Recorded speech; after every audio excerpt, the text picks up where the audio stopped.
welcome to the NPC Energy. Ever get that feeling that life's a bit, well, kind of on rails? Like you're just, going through the motions day after day, Right. solving the same puzzles, maybe feeling like there's some hidden logic you're missing. Yeah, or that sensation when you finally figure something out and it feels almost set up, like you unlocked a secret rule in the game. Exactly. Or those just totally wild coincidences that make you stop and think, hang on, is someone writing this stuff?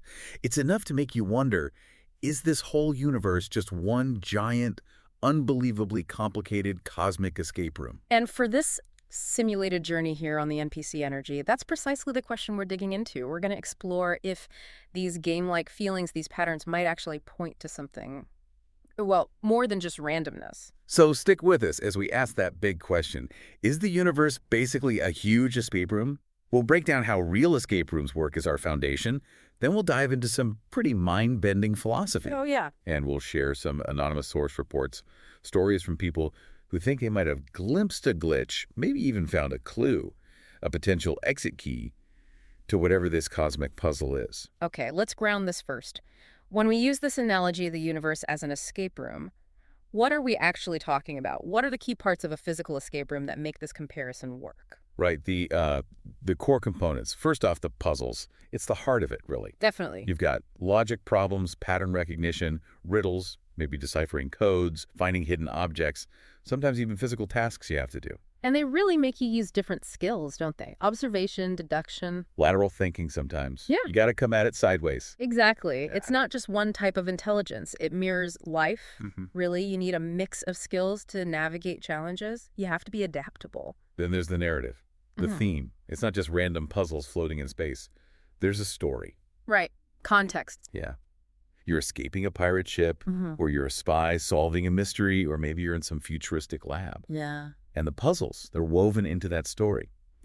Solving one might give you a piece of the plot, which then points you to the next puzzle. It gives the whole thing meaning.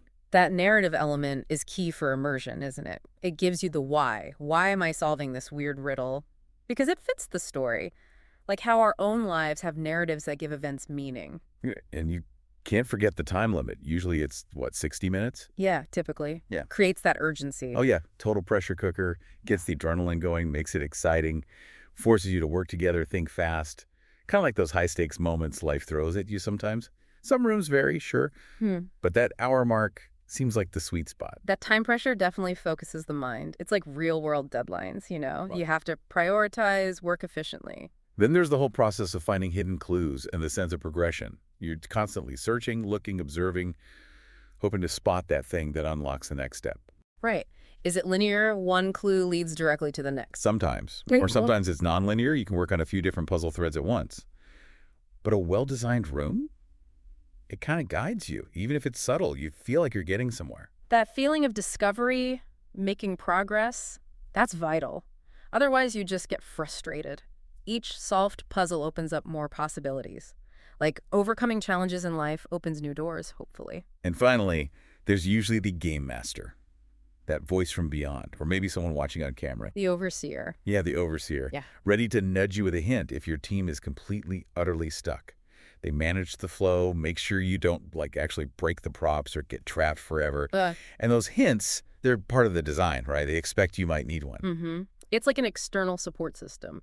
Maybe analogous to getting help from mentors or friends, or just those moments of unexpected help we sometimes get. So yeah, puzzles, story, time pressure, finding clues, moving forward, maybe a hint from the GM. Yeah. You put it all together and it sounds, well, kind of familiar sometimes, doesn't it? Yeah, it really does.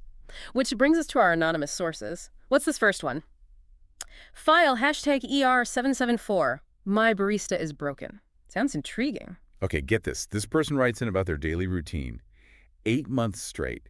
Every single weekday morning, 8:15 a.m., same coffee shop, the daily grind, and the same barista, a guy named Chad. Chad the barista. Now, every time, for 8 months, they order a large black coffee, and Chad says, word for word, same intonation, large black coming right up. Then when handed it over, have a good one. Same head tilt, same kind of blank stare, not just routine, like robotic. Wow, 8 months of identical interactions. That's beyond just being consistent. That's heading into uncanny territory. So one day, our source decides to test it. They order a latte instead. Deviating from the script. Exactly, and Chad just freezes, stares blankly for like 3 full seconds, and snaps right back into the script. Large black coming right up. Whoa! Didn't even process the new input. Nope. The person says, actually, I ordered a latte. And Chad just does the closing line, have a good one, and turns to the next customer. Just completely ignored the deviation. That's weirdly specific, like a program encountering an error it can't handle and just reverting to its default state. It gets weirder. Later that week, a coworker, Dave, is talking about TPS reports mid-sentence, and he just stops, full stop, stares blankly at the wall for maybe 5 seconds. He's paused. Yeah. Then picks up the sentence exactly where he left off, like nothing happened. Our source asked, hey, Dave, you okay? Yeah. Dave gets that same blank Chad stare and just says, just processing. Processing what? That's unsettling. Yeah, totally. The source ends it by saying, are they all just running code? Am I the only player character here? Makes you wonder. Okay, yeah. Chad the barista. That's textbook NPC behavior, isn't it? Limited dialogue tree, that blank stare when faced with something unexpected. It's like his script just crashed. Reminds me of those old video game NPCs who just repeat the same line over and over if you talk to them wrong. Chad sounds like he's stuck in a very simple loop. Totally. And Dave processing Johnson, that's not just zoning out, is it? It sounds more like a system buffer, a glitch. Like the simulation needed a second to catch up. We've all seen those weird videos online, right? People caught in loops, walking into walls. Yeah. Repeating the same small action over and over. It looks like their program just hits a snag and has to reset. Yeah. Are these just bizarre human quirks, or are we seeing the seams, the underlying code dictating predictable behavior? It makes you think about that uncanny valley idea. Usually we talk about it with robots that look almost human, but something's off, right? Yeah, the creepy factor. But maybe it applies to behavior, too. Acting almost human, but without that genuine unpredictability, that spark of real reaction, it feels hollow, scripted, like talking to a basic chatbot or, I don't know, Agent Smith before he goes off script. The range is just too narrow. That's a great point. The lack of genuine, unscripted response. Yeah. That's what feels off. And in an escape room, what are you trained to do? Spot patterns. Right. Things that repeat, symbols, inconsistencies. So maybe noticing these real-life NPCs isn't just about collecting weird stories. Maybe it's the first step. Recognizing the loops, the scripts. It's like learning the parameters of the environment you're in. You start seeing the rules of the game. Like learning a guard's patrol route in a stealth game so you can sneak past. You see the pattern, you use the pattern. Maybe you just find a different coffee shop. Huh? Probably safer. Less chance of triggering a reality glitch before your first coffee. But that feeling, that NPC behavior, it resonates because we have seen it before in games. The repeated lines, the predictable paths, the occasional weird animation glitch. It makes the whole simulation idea feel weirdly intuitive almost. Yeah, we have a framework for it already. And that uncanny feeling, it's not just visual, it's that behavioral rigidity, the lack of a flexible response. It sets off our internal authenticity detector. It's like our brain spots the pattern, hey, this feels familiar and repetitive, and our gut says, but this doesn't feel real. So, okay, people acting like background characters, it's definitely strange. But is it proof of a grand simulation? This feeling, though, that reality might not be quite what it seems? That's not new, is it? Yeah. Philosophers have been wrestling with this stuff for ages. Oh, absolutely. Long before computers. Questioning reality is a very old philosophical game. Let's start with the big one. Plato's allegory of the caves. You remember this, right? Prisoners chained in a cave their whole lives facing a wall. Fire behind them, people carrying objects. Exactly, casting shadows on the wall. And for the prisoners, those shadows are reality. It's all they know. The cave is like our everyday perception, limited by our senses. And the shadows are the superficial things we often mistake for the real deal. Then, one prisoner gets free, gets dragged out into the sunlight, sees actual trees, the sun, real objects. Mind blown, right? He realizes the shadows were just flickers, pale imitations. Plato called this seeing the forms, the true essence of things. The idea is that what we perceive might just be a shadow of a deeper reality. Right, the journey out is like enlightenment, seeking truth beyond just what our senses tell us, the forms being these perfect underlying concepts. But here's the kicker. What happens when he goes back to tell the others? They don't believe him, do they? Worse than that, his eyes aren't used to the dark anymore, so he stumbles around. They think the journey messed him up.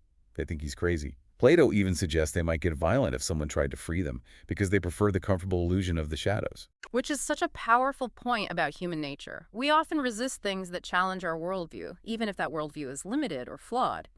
The known, even if it's shadows, feels safer than the unknown truth. Exactly. So the cave is our perception, the shadows are what we assume is real, and the escapee is anyone who starts questioning those assumptions. It's a powerful metaphor for being trapped by limited understanding. A timeless warning about mistaking appearance for reality. Okay, flash forward a couple thousand years. Add technology. Now you've got the brain in a vat thought experiment. Ah, yes, the BIV. Classic. Imagine your brain just floating in some nutrient goo, wired up to a supercomputer feeding you everything, every sight, sound, smell, touch, feeling, all just perfectly simulated signals. The ultimate VR setup. Totally. So the question is, how could you possibly know for sure that you're not a brain in a vat right now? You couldn't, really. If the simulation is perfect, your experience would be identical. Right. And if your experiences are indistinguishable from reality, then you can't be absolutely certain about the external world. Oh, yeah. How do you know your hands are real? How do you know that coffee shop exists? It just throws radical doubt on everything. It really highlights the limits of relying purely on sensory experience for knowledge. If the input can be faked, certainty goes out the window. Now, some philosophers pushed back. Hillary Putnam had this clever argument using language. Semantic externalism, right? Yeah. Basically, he argued that for words like brain and vat to actually mean real brains and real vats, you need some causal connection to them in the real world. A brain that's only ever known the simulation wouldn't be able to truly refer to real brains or vats outside its simulation. Its concepts would only apply to the simulated versions. So if a BIV thought, I am a brain in a vat, the statement would be false in its own context because its understanding of brain and vat is tied to the simulation, not the external reality. It's a neat philosophical counter, trying to short-circuit the skepticism. But does it really make that feeling go away when your barista glitches? It's logical, maybe, but that gut feeling of weirdness, it doesn't always listen to logic. True, it tackles the logical possibility, but perhaps not the psychological unease these ideas can create. Which leads us nicely to Nick Bostrom's simulation argument from 2003. This one's a bit different. He doesn't say we are in a simulation, necessarily. He says one of three things must be true. The trilemma. Okay, what are the three options? 1. Civilizations like ours almost always wipe themselves out before they get technologically advanced enough to run super realistic ancestor simulations. Think like The Matrix, but historically accurate. Okay, extinction is plausible. Option 2. 2. Civilizations do reach that godlike technological stage, but for whatever reason, they're just overwhelmingly uninterested in running these kinds of simulations. Maybe ethical reasons, maybe it's boring, who knows? So they can, but they don't. Right. Or 3, we're almost certainly living in a computer simulation right now. Whoa. And the logic behind that? It's statistical. If civilizations can run these simulations and do run them, meaning options 1 and 2 are false, they'd likely run billions upon billions of them. The number of simulated conscious minds would vastly outnumber the original biological ones. So purely by probability, if simulations exist in large numbers, any conscious mind asking the question is far more likely to be one of the simulated ones than one of the original simulators. Exactly. It makes being simulated the statistically probable outcome, assuming we don't all go extinct first, and assuming future beings would run simulations if they could. So Plato shows us we might be mistaking shadows for reality. The brain in a vat shows our senses could be fooled. And Bostrom gives us a statistical reason to suspect we might be code. These aren't just sci-fi tropes. They're deep philosophical questions about what's real. Yeah, the rabbit hole goes way back. Okay, enough philosophy for a minute. Let's get back to the weird stuff people are reporting. We have another anonymous source, ID tag 42 from the Glitch-based forums. Title, Did the Universe Just Drop Loot? Drop loot. Okay, definitely sounds game-inspired. Let's hear it.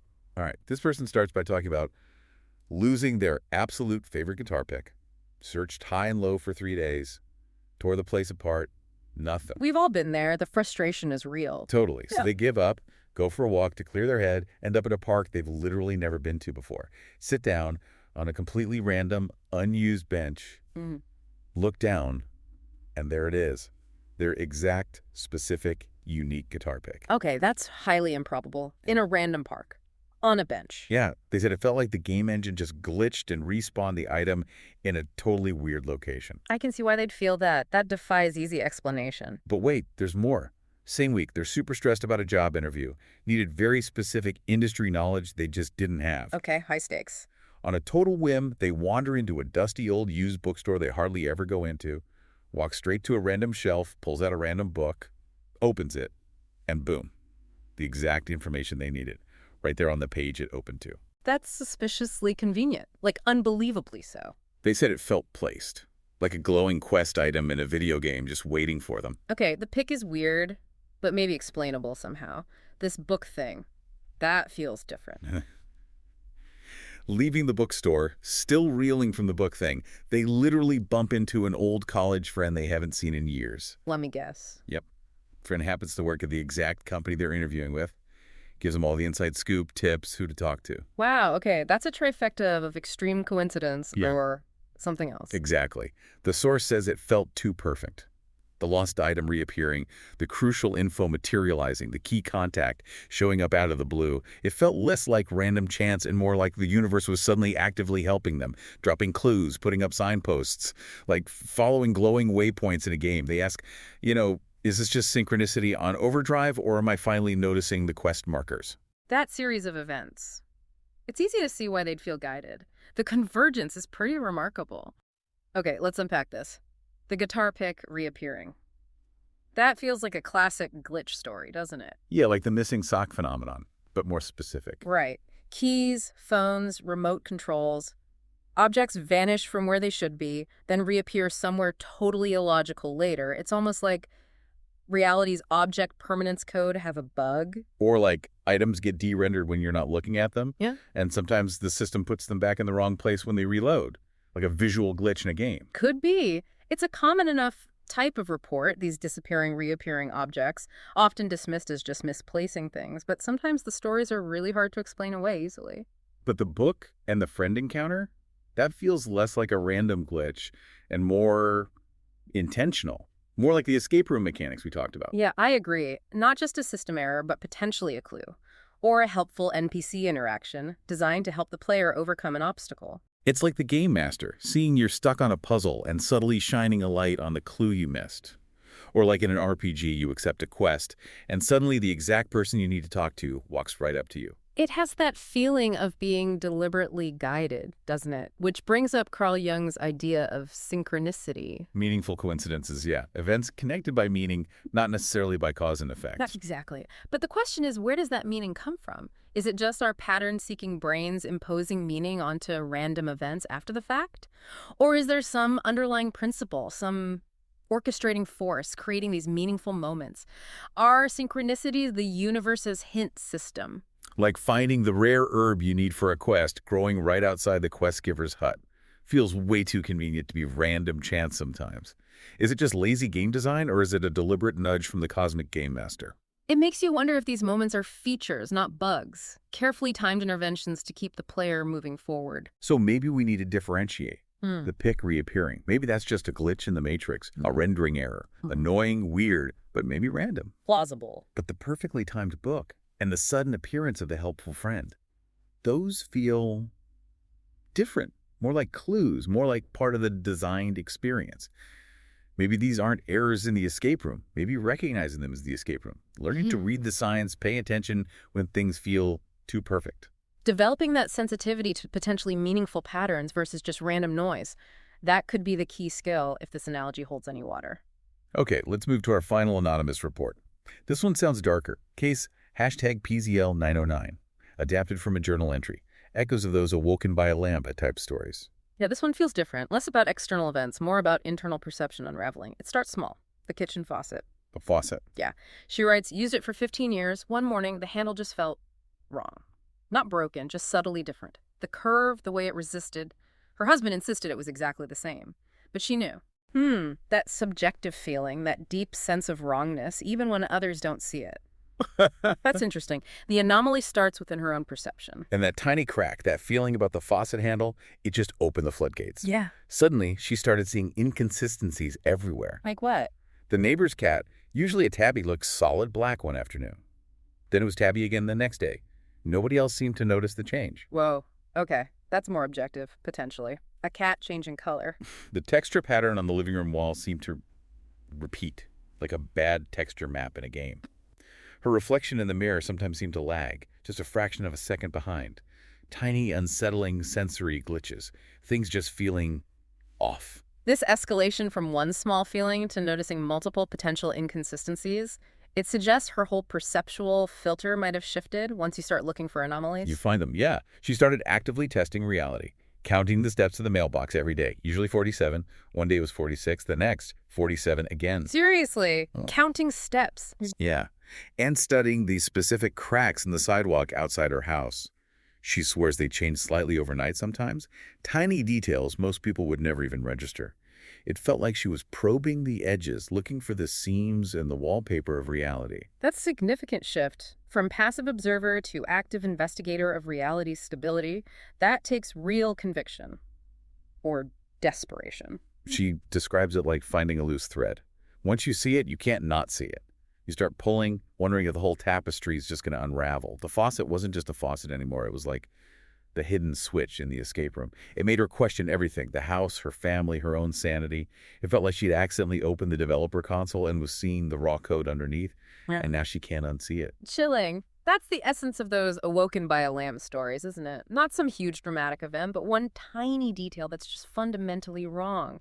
And that single inconsistency is enough to shatter the entire illusion of normalcy. It really highlights how much we rely on the presumed consistency of things. Even a tiny deviation can make the whole structure feel unstable. And in an escape room, that's often exactly how you solve the trickiest puzzles, right? Everything fits the theme perfectly except for one tiny out-of-place object. Yeah, a modern pen on a Victorian desk, or one thimble that doesn't fit the cipher key. That anomaly, that thing that breaks the pattern, that's the clue. It tells you there's another layer here. It invites you to look closer. So this last report, it's not just about seeing a glitch. It's about the consequence of seeing it, that profound shift in perception. It's Truman seeing the spotlight fall from the sky in The Truman Show. Or Neo seeing the black cat walk by twice the deja vu glitch in The Matrix. Or John Murdoch in Dark City, realizing the strangers are literally tuning and rearranging reality while everyone sleeps. It's that moment the curtain is pulled back and you realize the world might be constructed, manipulated, maybe even simulated. Those cultural touchstones tap into that deep fear or maybe fascination that reality isn't what it seems. That realization changes everything for the character. It reminds me of playing games like the Stanley Parable. The whole point is to disobey the narrator, to question the path you're supposed to take. By breaking the rules, by making the wrong choices, you uncover the hidden layers and commentary of the game itself. That's a great analogy. Maybe these perception glitches, these moments of wrongness, aren't just errors to be ignored. Maybe they're invitations. Invitations to stop being a passive NPC in your own life and start actively investigating. Like Allegra Geller asking an existent Z, tell me the truth, are we still in the game? That moment the line blurs. Once you spot that first inconsistency, you kind of shift roles, don't you? From character in the story to investigator of the story. A fundamental change in perspective, moving from accepting reality unquestioningly to actively probing its nature and mechanisms. Okay, so we've journeyed through potential NPC behavior, reality-bending loot drops, immersion-shattering glitches. If we entertain this idea, this cosmic escape room analogy, what's the objective? What puzzle are we supposed to solve? Is there an exit door? Yeah, that's the million-dollar question, isn't it? If this is an escape room, what's the win condition? Is it literal escape? Find the key, unlock the door, step outside. But outside to what? Base reality? Or just the next level simulation? What if it's escape rooms all the way down? An infinite regress. That's a dizzying thought. Yeah. Maybe there is no single outside, just layers upon layers. Or maybe the goal isn't about physically leaving it all. Maybe it's about figuring out how to operate within the system. Learning the rules, mastering the mechanics. Maybe even learning to bend the rules, like Neo or the characters in Dark City. If Bostrom's simulation idea holds, maybe the point is simpler, or maybe more cynical. Just live an interesting enough life to keep whoever's running the simulation entertained. Don't bore the cosmic gamer. Exactly. Don't let them rage quit your existence. That brings us towards thinkers like Jean Baudrillard and his ideas about hyperreality. Oh yeah, where the simulation becomes more real than the real thing it's simulating. Precisely. The map becomes the territory. He used examples like Disneyland, this idealized, simulated version of America that starts to feel more real or definitive than the messy reality outside its walls. Or think about curated social media profiles becoming more significant than the person's actual life. The simulation replaces the original. So, in a hyper-real escape room, maybe there is no outside to escape to anymore. The simulation is reality. Trying to find an exit is missing the point because these rules, this game, this is the only reality available. In that scenario, the goal might shift entirely. It wouldn't be about escape, but about navigating and finding meaning within the hyperreal structure. Or could the escape be non-physical, more internal? Like Plato's prisoner escaping the cave wasn't about finding a door in the rock. It was about achieving enlightenment, understanding. Right. Maybe the puzzle is about consciousness itself. Understanding our place, achieving some kind of mental or spiritual awakening. Liberation through understanding, not through physically leaving. Or, Occam's razor aside, maybe it's just a really elaborate prank by some incredibly bored post-humans with God-level computing power. The ultimate cosmic practical joke. It's possible, I suppose, in a weird way. Ultimately, though, whether you believe we're in an escape room, a simulation, hyper-reality, or just good old-fashioned, sometimes weird physical reality, the takeaway seems kind of similar, doesn't it? How so? Pay attention. Question things. Look for the patterns. But also look for the things that don't fit the pattern. Don't just blindly follow the script everyone else seems to be reading from. That's solid advice, regardless of your metaphysical framework, really. Cultivating awareness, critical thinking, questioning assumptions, that's valuable no matter what. So the escape. Maybe it's not about finding a physical door. Maybe it's about understanding the room you're in, learning its rules, mastering them, finding your own meaning within the game, or living authentically, even if the walls are made of code. If hyper-reality is the case, maybe the win condition is just living well, meaningfully, within this simulated life. Lots of ways to win besides just getting out. It definitely reframes the goal. The journey, the understanding, the engagement itself might be the point, rather than some final exit. Well, my head is officially spinning now. That was quite the simulated journey into the cosmic escape room hypothesis. It really does make you look at things a bit differently, doesn't it? Are we the players, the NPCs, just bits of code? Who knows? But it's definitely a trip to think about. And hey, next time you're running late, just tell them you got stuck on a reality puzzle. Worth a shot, maybe. I might try that. It certainly gives you a new lens for considering those odd little moments in life. Absolutely. And a huge thank you to our anonymous sources, the forum dwellers, the journal keepers, for sharing their glitch reports and uncanny experiences. Yes, thank you. Those personal accounts really bring these abstract ideas to life. And if you listening have ever seen your own barista reboot, or found some suspiciously convenient loot lying around, or noticed the textures repeating, let us know. Hit us up on social media using hashtag NPC ENERGY or slide into our DMs. Just, try not to glitch out while you're typing. I'd love to hear your stories. They all add to this fascinating picture. Definitely. So, until our next simulated journey, keep your eyes peeled for those seams in the simulation. Be wary of anyone who sounds too much like a script. And remember, welcome to the glitch, baby.